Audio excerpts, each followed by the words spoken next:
Presidential advisor vanaPutu Ngwarara toona kuti ine video which was captured nemakozwa agents vauya panapa vachiexposa kuti aiwa kuma-presidential inputs uko skimu uko ari kufainozwa nemutungamiri wenyika, aiwa these guys vari kuya vachiluta zvakanyanyisa.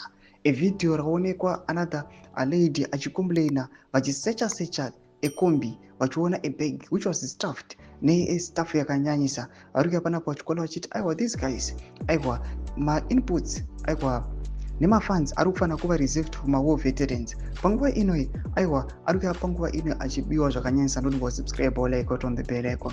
Tipinda pakozwa mudanyora chiti so Dr. Putu Ngwarara, the presidential investment advisor, sourced all these funds and resources to benefit the war veterans, only for ZANU-PF youths and some rogue elements to steal and loot this in the eyes of the public in Mashonaland East yesterday. What a shame. Vanoposta this video ramuri kuona kuti aiwa panapa panga pachitopisa. Muchiona kuti that bag ari kuvhurwa iro, muchiona ma 2 liters emafuta kumashure kwekombi uko kwanga kwavigiwa zvinhu.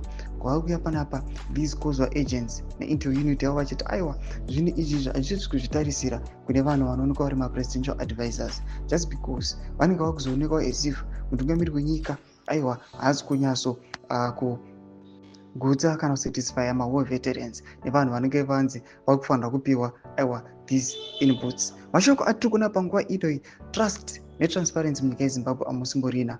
Munhu kana achinge apiwa itask kuti aexecute, people they really know kuti aiwa kana achinge ozosvika nazvo kwabva nazvo zvinotozosvika zvatombokamurwa zvatova hafu kana zvatova mu3/4 kana kota. Mashoko ari kubuda panapa vanhu vanyatsoratidza kuti aiwa they no longer trust aiwa vakomana ivo vanaTungwarara, just because vari kuona kuti aiwa neinformation yavari kucapture iyi these guys zvonyatsoratidza kuti aiwa vari kuinvolviwa mune maacts asirirewo. Ndina comment section medu mafungiro enyu, so subscribe or like, turn on the bell icon.